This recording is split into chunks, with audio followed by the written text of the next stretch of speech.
Into the dark he stumbled back, my hands trembling as I clutched the hammer, but it felt useless now.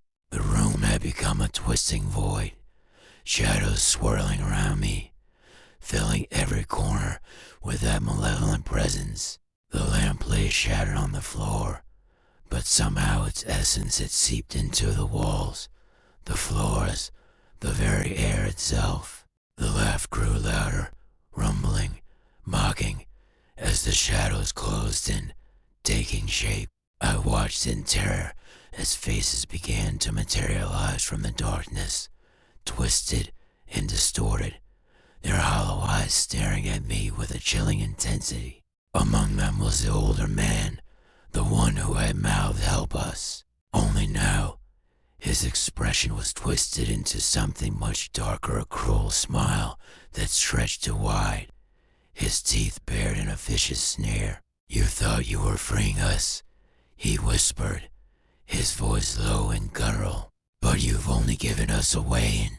A cold realization washed over me. The lamp wasn't merely a prison.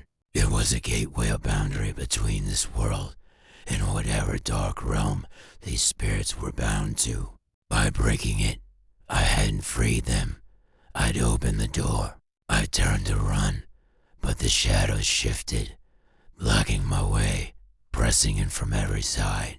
Faces emerged from the walls, the floor, even the ceiling, surrounding me. Their eyes bore into me, and I could feel a pull, as though they were reaching into my very soul, draining the warmth from my body. Panic surged within me as I realized I couldn't move. My feet felt rooted to the floor, and my limbs grew heavy, my mind foggy.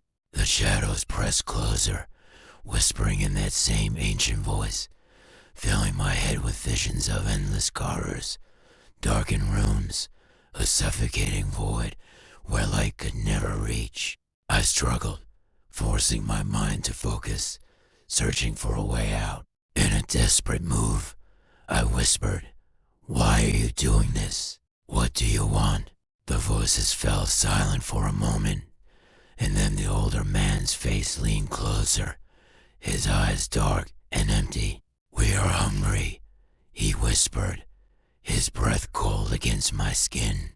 "Hungry for life, for the warmth we have lost. And you brought us what we needed." A sickening feeling twisted in my stomach as I understood. They didn't want freedom. They wanted a vessel, a way back into the world of the living. With a final surge of will, I broke free from the invisible grip and stumbled back toward the door. My mind was racing. I had to get out, had to find some way to escape this nightmare. But as I reached for the doorknob, the shadows surged, a wave of darkness crashing down over me. I was enveloped in freezing cold, a darkness so complete it felt like I was falling into an endless abyss. The voices filled my mind, louder now, screaming, pleading, demanding. Their anguish tore through me, filling my chest with a crushing weight. I couldn't breathe, couldn't think. I was drowning in them. Then, just as suddenly, the shadows released me. I staggered forward, gasping for air, and found myself standing in the middle of my living room, the apartment eerily silent.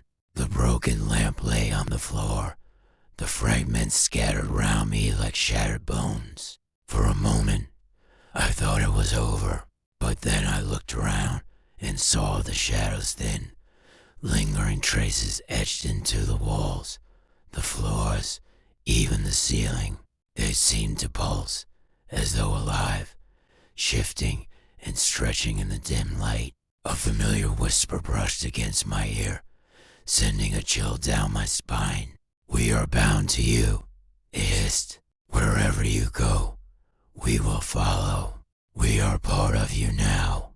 I backed away, the reality settling in with a suffocating weight. There was no escape. No matter where I went, the shadows would be with me, watching, waiting. I left the apartment that night Even now, as I write this, I can feel them just beyond the edge of my vision, lurking in the dark corners, their whispers filling the silence. Every night, when the clock strikes 3:03, I hear them, the voices, the faces, pressing closer, waiting for the moment when I finally let my guard down. And I know, deep down, that they're still hungry. They're just waiting for the right time to claim me, too.